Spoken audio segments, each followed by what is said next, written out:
Alors ce que nous demandons, c'est que le cadre de la police, qui est toujours globalement peu ou prou en déficit de 100 unités, soit rempli. Enfin, on peut, laissez-moi terminer, Oui. soit rempli parce que nous pensons qu'il faut avoir cette proximité de police dans les quartiers.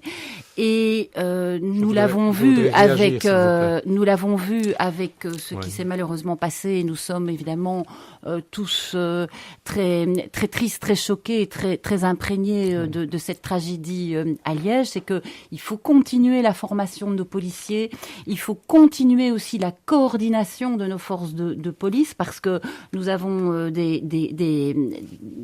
parties de police qui sont extrêmement performantes et je leur rends hommage dans le travail qu'elles ont fait, mais il faut encore travailler mieux sur la coordination.